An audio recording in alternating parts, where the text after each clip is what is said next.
Hey, welcome to the Living Grounded podcast, where we have real conversations about how the Bible works in real life. Excited about today's podcast. We're diving into the world of college life with two current students who are keeping it real.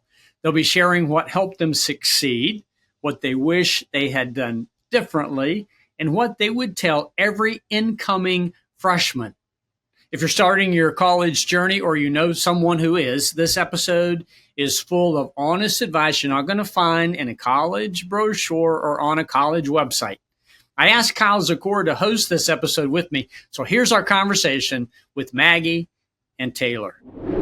Well, Taylor, Maggie, thanks so much for joining us today. Really appreciate it. Thank you for having us. Happy to be here. Great. Thanks for coming in. And I'm privileged to have Kyle as a guest host today.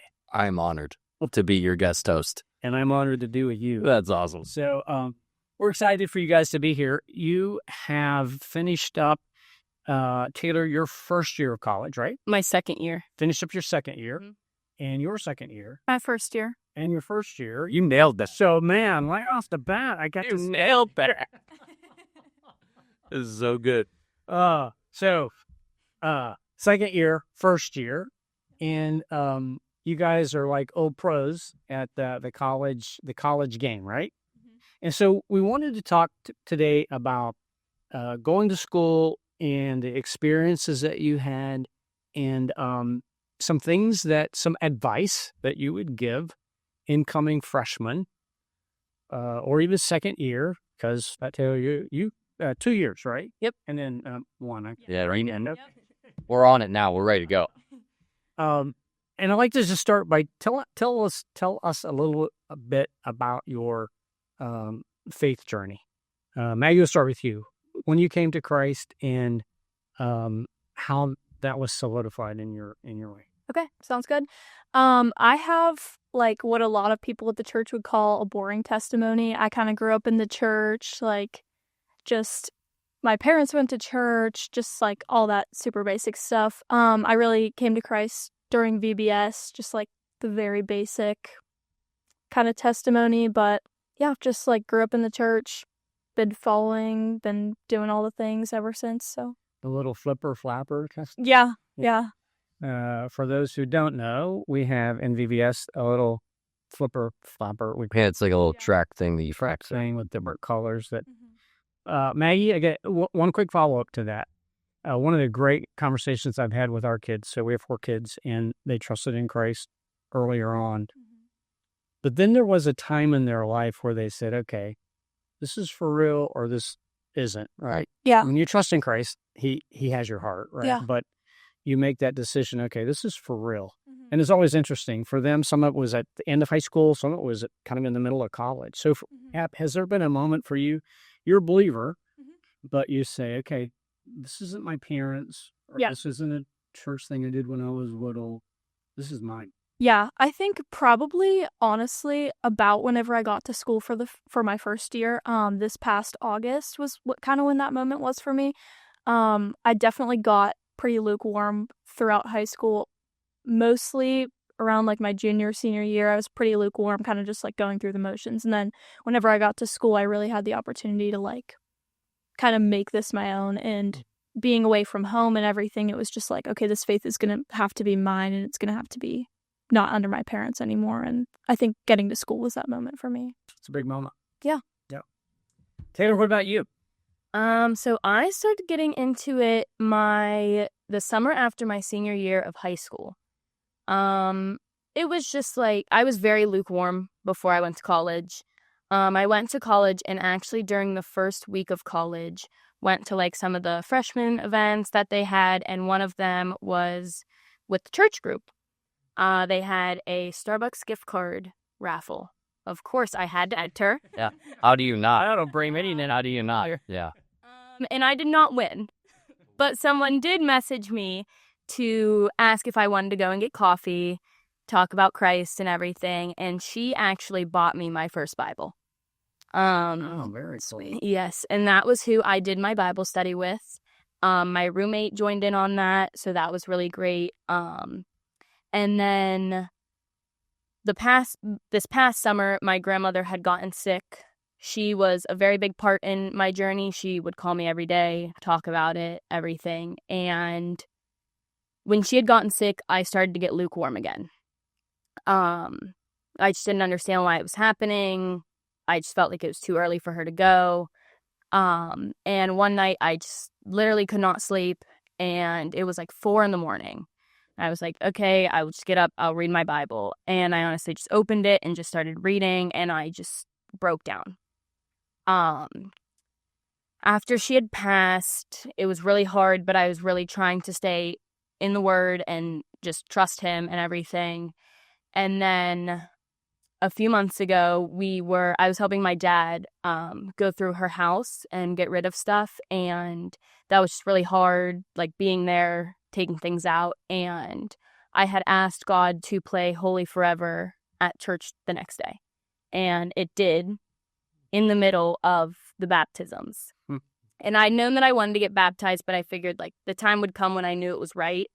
And at that moment, I just like broke down, and I was like, I want to do it. This is the time to do it. And so I did. That's cool. Hey, just back up a little bit. You came to Christ after your senior year in high school? And what prompted that? Why at that point? So it was actually really random. It was an Instagram reel that I had read and shared, and I was like, I just really enjoyed it. And then they just kept coming. And I was like, this is actually something I'm very interested in and I want to know more about. So. And that's Social media. social media. How about that? Isn't it cool? Yeah. You know, we did another podcast with a young woman. She was in college. She was really struggling because she had made some bad decisions. And she said she was in her dorm room going through either Instagram or TikTok, whatever. And she saw a verse that said, I'm with you always to the end of the earth. And she thought, how romantic. What if I could find someone that would love me like that?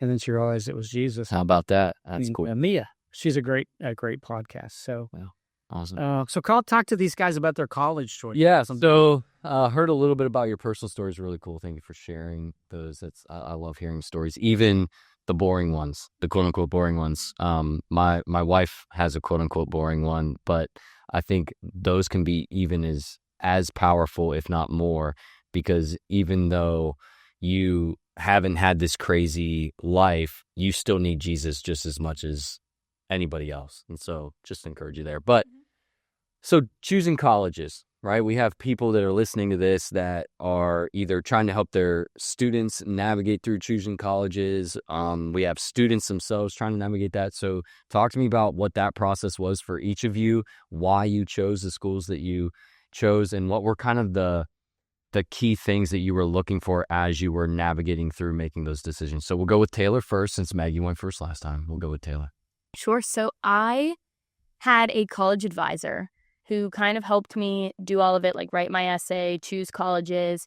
And Kentucky was not even a college that I wanted to go to. She suggested it to me. I applied to apply more places. And then I had a dance competition in Kentucky, and I had gotten accepted, and my mom forced me to actually go and tour the campus. I didn't really want to. I didn't want to go there. It was just too far. I didn't want to go somewhere far. And then I went and toured the campus, and I literally fell in love with it. And I was like, this is where I'm going. Very cool. Very cool. So what were the bands? Yeah, what were the things that made you fall in love with it? Like when you got on campus and you were looking around, what were the things? Were you looking for things like, this is what I'm trying to find? Or were you just like, it's beautiful and it doesn't snow as much as where I live, so I'm in? Honestly, it was just like the campus was so beautiful. And I honestly think at the point where I was like, this is really where I want to go, is when they told me that the business school was closed on Fridays and that I wouldn't have class. There you go. I mean, Nice. It can be that simple sometimes. I love that. So Taylor needs a Starbucks gift card. And off on Fridays. Friday. And that's sold. Sold. That That's great. That's awesome. Very cool. Thank you. Maggie, how about you? Yeah, so I actually have a really similar story about like choosing a school. I was really looking into Grove City. I really loved just the Christian environment. I was really looking for something Christian. Liberty was something I considered, but I really wasn't looking to go there. I just was also thinking that it would be too far, and I just didn't want to be that far away from home. Like, first year out of the house, just never lived anywhere else, like, didn't want to be in a different state. But my dad ended up forcing me to go and tour it because he would. Parents forcing kids to. Yeah. I listen. Good on them. Yeah. I appreciate that. Yeah. I appreciate that. No, you're good. So we went and toured it. He was saying how there's a lot of people at our church that go there, and he's like, it's worth checking out. Like, we'll just go, we'll check it out, we'll drive you down, we'll get Starbucks on the way. It's fine, we'll go. So I'm like, okay, we'll go. So we go, and just the campus was beautiful, just like how you said. I just fell in love with it. Absolutely loved it. Totally could picture myself being there. Just the students that were around were sweet. You could just tell the faculty was great. It was a great place. So I just really fell in love with it. So you mentioned you knew you wanted to be in a Christian, like at a Christian school, Christian environment. Why was that? I was just really looking for a supportive community that I would be able to lean on. Like, just with all the unknown of leaving the house and like going to school, just having the solid Christian community and like that foundation, I just knew that no matter how difficult the transition would be, I would always have that. And there would always be people around that had the same mindset. It would just make things easier for me. So that was something I was really looking for. Yeah, that's great. So there are some people listening, watching to this podcast, and in a few weeks, their parents are going to force them to get out of the car. Yeah. Yeah. And drop them off at a college campus, and they're going to be on their own. Go back to the time when your parents dropped you off and they left, and it was like, my goodness, this is for real. I'm here. Yeah. What was that feeling like for you guys? Terrified. I appreciate the honesty. Yeah. Yeah. So talk about that a little. Yeah. Taylor. I mean, my parents did everything for me. Like, it was the first time I ever had to do everything on my own. And my roommate, my freshman year, was on the dance team. So she, like, during the whole, like, first week, like, wasn't really in the room. So I was, like, really alone because I knew my roommate going into it from dance stuff we had met. And, like, I didn't know our suite mates, so I wasn't, like, chatting with them as much. So I was just, like, I don't know how to do anything by myself. And it was really, really terrifying. Lonely? Yes. Okay. Wow. All right. I'll talk more about that in a second. Now, what about you? I was. Car pulls off. Your mom and dad are gone. Yeah. You are on your own.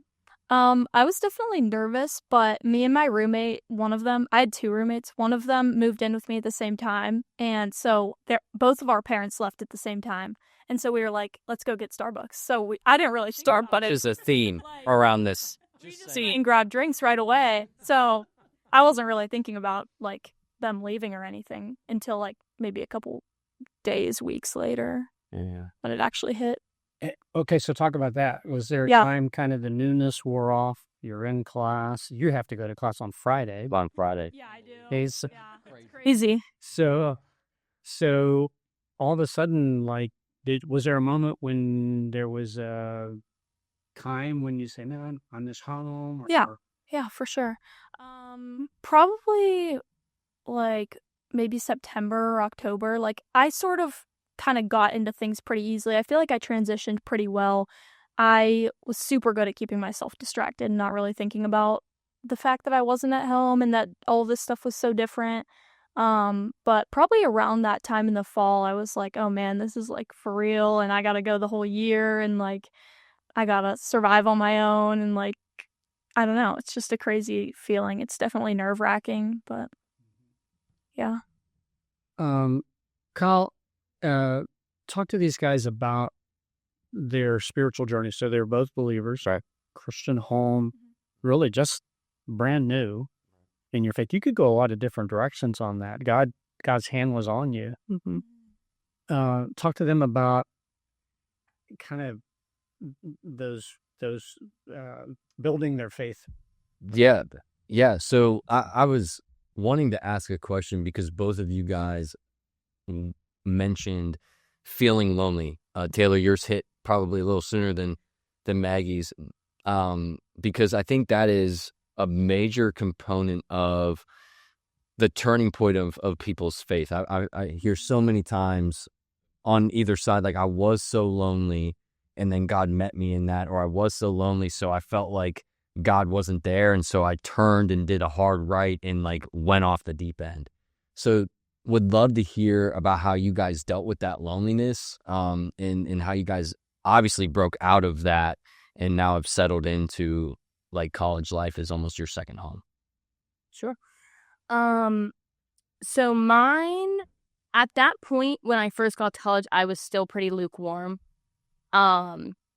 And it was like a few days after was when all of like the campus events for the freshmen were happening, and we had went to the one event with the Starbucks gift card, and it was like maybe like a few days later that that woman had texted me. When I met with her, I'd met with her by myself. We just went to Starbucks, got a coffee, and just talked. And I had said that I wanted to get into it. I wanted to learn more, but I just honestly didn't know where to start. Like, I didn't know. I needed guidance. And that's when she asked if I wanted to do a Bible study, and I said yes. And then the next time we met is when she had bought me a Bible and everything. And so I feel like that was where I finally started to like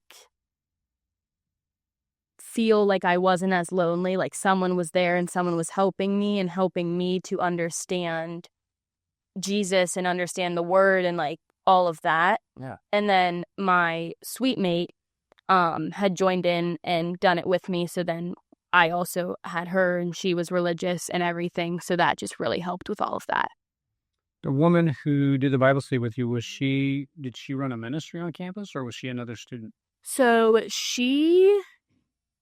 I'm not exactly sure what she did, but she was very involved in the church that she went to. I can't remember what the church was, though. All right. So she was very willing to meet with you and mentor you guys and take you to study. Cool. Yes. Cool. Matt, how about you? So around that September, October time, a lot of my friends from the beginning of the year started to kind of like find their own friend groups. And I had known a couple of those people before I got there, but they were like my main group of like people that I was close with. They were my tight circle. Like, I spent all my time with them. If I was with friends, I was with them. And like everyone just started to drift, and everyone's finding their own new friends. It's like, oh, the first week group or whatever everyone talks about. You have like some people, and then they go and they find their own people. And I started to get really lonely, and I was really struggling with not having it. Like, I felt like I didn't have any friends, and I felt like no one was there.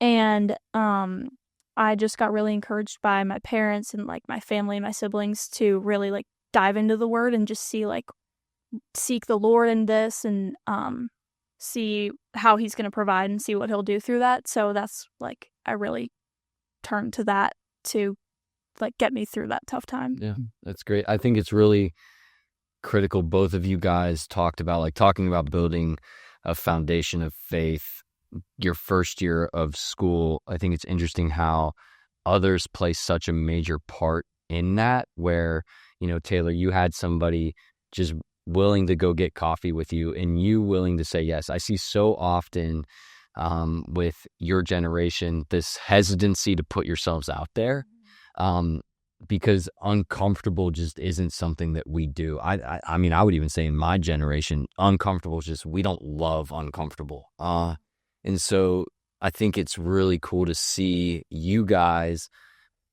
I don't know if it was intentional on your part or not, but you guys took that step of yeah, I'm gonna go to that event where there's a bunch of people. I'm gonna lean on my relationships that I had and family and friends and all that to encourage me. And so that's a major component of that transition into college, is finding your people and also leaning on your family, even though your family's far away. Like, if there's some of your people that can encourage you and help you grow, and keep you grounded, absolutely lean on them. I'm 34 years old, and my mom and dad still help me keep grounded in my faith. They still are people that I lean on and look to. And so, like, that's awesome that you guys leaned into that and didn't just isolate and continue to pull back, because you have that choice. And I think it's so critical to understand God has made you to be in relationship with other people, especially other people that are following Jesus. And we can lose sight of that when loneliness creeps in, and it's against our nature, for some of us especially, to seek people out. And like, it's more like, I'm just going to cocoon myself and lock myself in it. So good on you guys for doing that. I think it's cool, isn't it? That God always meets us right where we are. So, Terry, with you, you're like a brand new Christian. Mm-hmm. You have this new experience, and God makes certain He sends someone your way to mentor you and help you through that. Maggie, you have grown up in the church, and it was your parents and your siblings and the training you had with Kyle. Yeah. Yeah. Some of that. Very positive. She overcame. She overcame. You're able to dig into the Word. And so I think that's isn't it cool how God just works out these experiences in our life? Yeah. Okay, so, life is full of temptations, and life is full of decisions. And particularly when you are now in a brand new situation.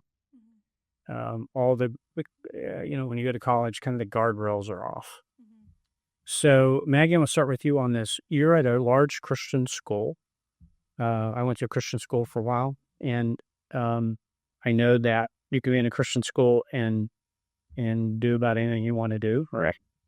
And sometimes they're going to the chapels and things becomes kind of plastic or wooden. We don't get a lot out of them.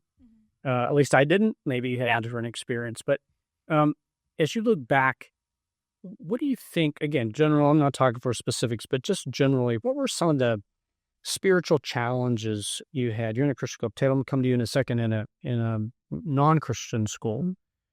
Some of the spiritual challenges that you had and some decisions that you had to make, say, no, I could go that way or that way, but I'm gonna follow Christ on this. Mm-hmm. So at Liberty, there are a lot of rules, and typically the type of person that would go there would be someone that's aware of those rules. So like, there really was not a ton of temptation for me. None of my friends were into really bad things. Like, it was very just similar. It was almost like being at youth group. Like, nothing was really too crazy that was going on. Like, you couldn't really, there's a curfew, there's, all kinds of rules. So I would say probably my biggest challenge was just making sure that I'm getting the most out of the time that they provide for us, because there's 2 weekly convocations and just like, those are required. So just making sure that I'm digging into what the person's talking about and just attentively listening and being present instead of just checking it off the list because we have to be there. And a lot of people will just go and like play on their phone or do whatever because we have to be there, but just trying to get the most out of it since like I have the opportunity to be there. Cool. And you could play on your phone because those are large groups of people. Yeah. Getting in there, so you could get lost pretty easily. Yeah. So, Taylor, what about you? You're at a you don't have to go to convocation chapel 2 times a week. Yeah. No one's coming and making sure you're in a Bible study. You've done that on your own. And here you are. What were some of the challenges that you faced? Yeah, so obviously a big school, there's going to be parties, there's going to be things. I will say I did go to some of them, and that was my freshman year. I was free. I didn't know. I was figuring things out. So I definitely had a lot of temptation with all of that. Coming my sophomore year, I didn't deal with as much as that. But yeah. A lot of opportunities.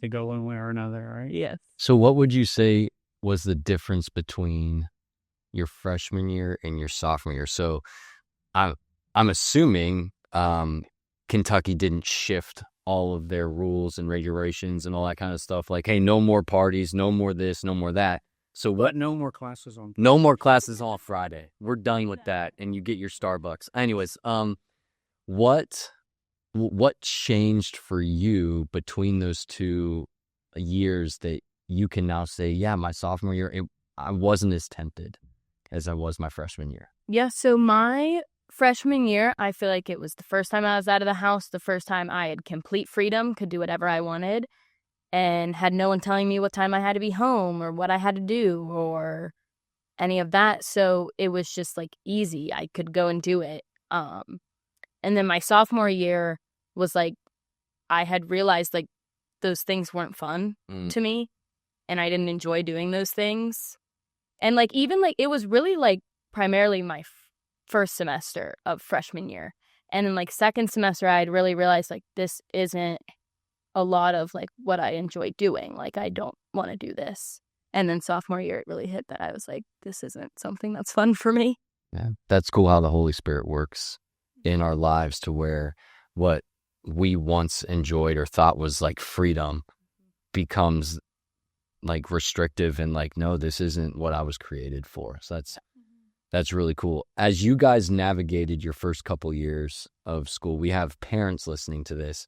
So what advice would you give to parents about how to help prepare their student for that transition into college, whether it be to a Christian school, non-Christian school, whatever it may be, even going into the workforce? Like, well, the freedom that comes post high school.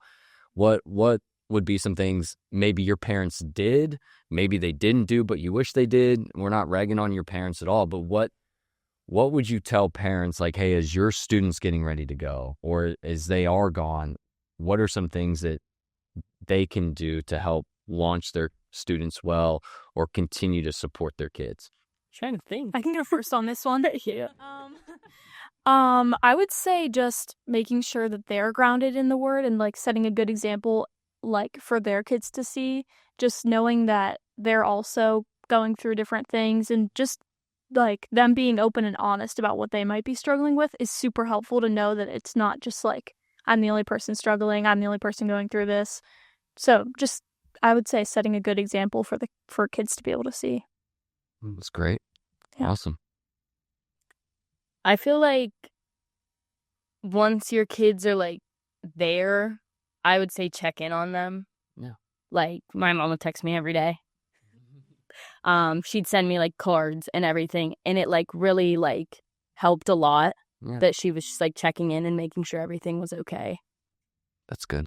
Both of you, that's great advice, because the modeling and mentoring, right, that you see at home, and sometimes when our kids go away, we're thinking, they want to hear from us. They're on their own, and they're having a great time, and they're getting. But you're saying you enjoyed that, and you needed that, and that was important for you. I was thinking, as one here at the table who has sent kids to Oh, here we go. that's a challenging time. Right. It's an emotional time. And as a parent, you always wonder, man, is my child prepared? Have I given them enough? I wish I had another year, or I wish I had done this or that. And it's an emotional time. I can remember before our oldest daughter, Brittany, before she went to school, I can remember waking up during her senior year and just waking up dreading the time we were going to drop her off. And so as parents, that's a challenging time, but I think it's encouraging to hear from you guys. And we want to, we're out of the house, but you're still our parents, and we want to hear from you, and we want to be encouraged by you. Yeah. So if you had it to do all over again, right? You could step on the Kentucky campus for the first time again. Your parents are going to drop you off. You got this first semester ahead of you. Liberty, you're there in Lynchburg, and you get dropped off, and here it is.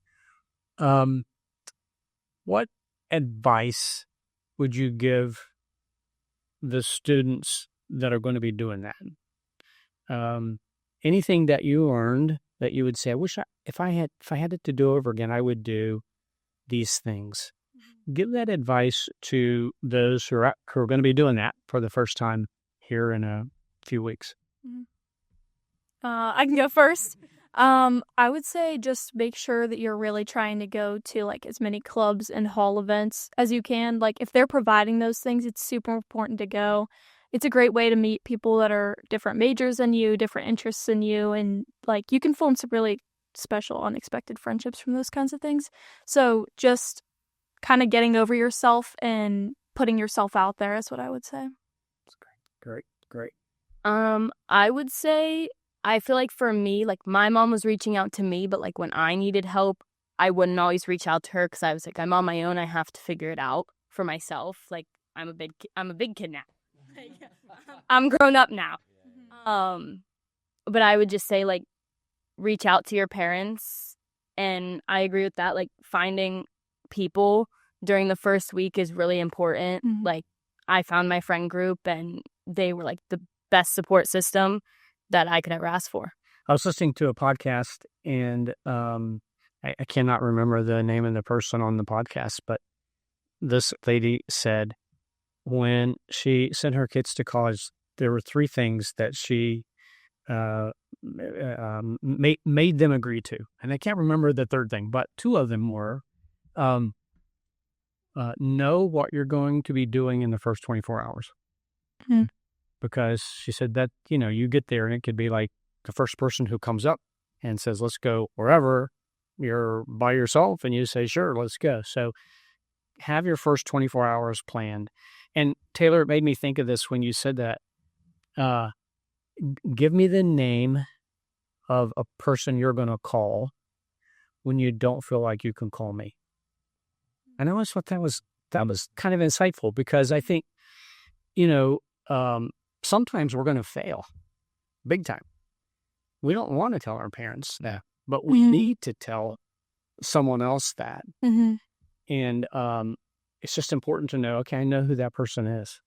So I already thought through that. So when I get to the point where I got a big decision to make, or I'm tempted in an area, or I failed in an area, I just don't want to tell my folks, but I need help, So I thought that was pretty insightful. And I'm sure the third thing was just as insightful, but probably the 2 were great. The 2 were really, really good. Would love to hear, I have no idea if this is on the plan or not, but I'm going to ask anyway. I would love to hear what you feel like God has taught you the most, either about himself, about you, maybe both, in the first couple of years being on your own, not being under the umbrella of family, and that type of thing. Like, what would you say, like, this is what God taught me most about him, what he taught me most about myself, in your first year, 2 years of college? I feel like he taught me about myself. Like, I don't need to do everything that everyone else does. I don't need to give in to worldly things. Like, I can stay home when everyone goes and does something. I can just sit there and read my Bible when everyone's doing something else. Because I feel like I always wanted to do everything that everyone was doing. And I feel like he really taught me, like, at least my sophomore year, that, like, I don't have to do everything that everyone's doing. That's really good. Good. Yeah. I think he really taught me how to seek him. That was something that I never really was familiar with doing, I guess. Like, he taught me how to seek him in a new way. And then as far as myself goes, I would say, like, I kind of learned that I really enjoy independence and I really enjoy being by myself. And I just got so much more comfortable with that, because it is definitely an uncomfortable thing to have to go and eat by yourself or do something by yourself. But through that year, I just really learned that I enjoy doing that. And that's kind of how I can be restful, like, and take time to myself. So, yeah. Really good. Great. Well, we appreciate you guys coming on, and Colin, then I want you to pray for these guys. Yeah. And as you do that, all the college kids that you interact with every week, And then those going to go off to college on their own. There again, I think it's a crazy feeling, isn't it? You're so excited and yet scared at the same time. So pray for those who are getting ready to make that big move, and their families as well. And just pray that God really blesses them and meets them where they are. Yeah. I think too, and I want to say this, for those going to college, you're going to fail sometimes. Yep. And I think sometimes it's always interesting to me when young men and women go off to college, because when they come back during the summer, they could have been very involved here and everything, and then maybe they kind of fell away during the year, and then they come back during that summer. We don't see them a lot. They almost feel ashamed, to come back. And man, this is the place you need to get back to. Let us. No one's perfect. All of us have had plenty fails. Yeah. In our life. I went to a Christian college for 2 years, and then I had a transfer. And again, it was a great experience. A lot of rules, like you say. And then I had a transfer to a non-Christian school, where my first roommate was so bad. I had a friend. He said, "You can't stay here. This is terrible." So he got me to another room, and could smell all the drugs up and down the hall. Yeah. There's one guy had a boa constrictor. I don't think they would let anyone do that today, but That's interesting. we watched it eat. That's a different podcast for a different time. I'm excited for that episode, though. I'm really excited for that. It makes me twitch just thinking about that thing down the hall. But it's just different environment. Yeah. And we got young men and women listening to this who have experienced the Christian environment. And then I keep saying non-Christian school, but in every school, there's that group that you found that you can go to. So whatever school you're going to, you got to find your group that's going to help you and encourage you. So we pray for that. Yeah, and before I do, I want to encourage you guys. Something that impacted me as I'm hearing you guys talk about your college experience, something that impacted me my freshman year of college, which was a little bit ago, was seeing people my age pursuing Jesus. Like, oh, this isn't just something that like youth group people do. Like this is like this guy who's on the basketball team is inviting me to Bible studies and is like stirring me to pursue Jesus. And it wasn't just like, oh, these are adults trying to get me. No, these are peers. And so just want to encourage you guys to be those people that show others how to pursue Jesus, because you're going to have freshmen and younger ones and even people transferring in that are going to need somebody to show them how to pursue Jesus. And that was so critical for my walk. And I know for many of like my friends and people that I know, seeing their peers, not someone older, not their pastor, but like, oh, this is someone who's my age who is like in love with Jesus and pursuing him. Like, that's wild to me. So I want to encourage you guys to do that. Like, be those people. And I know you guys are, and you're going to do it whether I encourage you or not. But like, that was a major thing for me. So appreciate you guys being here, sharing your stories. This has been awesome. So let me pray. Father, we thank you for this time. Thank you for Taylor. Thank you for Maggie. God, thank you for the story that you have given them.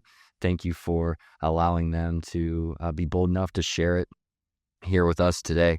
God, I pray as they continue to go throughout college, you'd continue to grow their faith, allow them to be bold for you wherever you have them in their circle of influence, that they would use that to build your kingdom. And God, I pray for the families of students that are either in college or about to be in college. God, would you just give them wisdom as they continue to lead their students, maybe from a distance? Would you encourage parents, like we talked about today, to continue that relationship with their students? God, that they would reach out to them, that they would know that it's okay to do that checking up on your kiddos is something that they even want to do. And God, I pray for those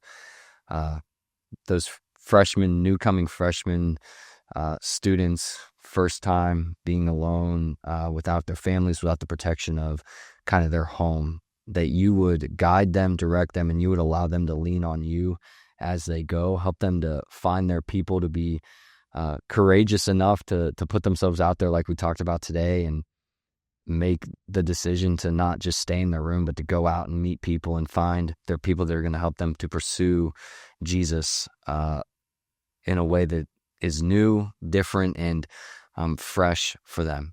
So God, would you just protect those families, protect those students, and God, we are just so thankful for all that you've given us, and we thank you most of all for Jesus. And it's in his name we pray. Amen. Amen. Amen. Thank you guys for doing this. Appreciate it. Thank you. Thank you for having us. Well, thanks so much for joining us on this episode of the Living Grounded podcast. I hope you enjoyed it as much as I enjoyed interacting with these college students. Thanks to Kyle for coming along and just adding his expertise. If you're stepping into college, remember, it's not about having it all figured out. It's just about staying focused on Jesus, staying grounded, and giving yourself some grace. If this episode helped you, share it with a friend or someone who's headed off to school. And don't forget to subscribe so you'll never miss an episode that roots you deeper in your journey with Jesus. I want to thank our team that makes each episode possible. Our executive director is Jen Booth. Ryan Jorgen produces each podcast. Mark James delivers each podcast right to you. And Laura Crane promotes each episode through social media. Be sure again to subscribe to the podcast on your favorite podcast platform. We would love to do this journey with you. Thanks again for joining us on the Living Grounded podcast.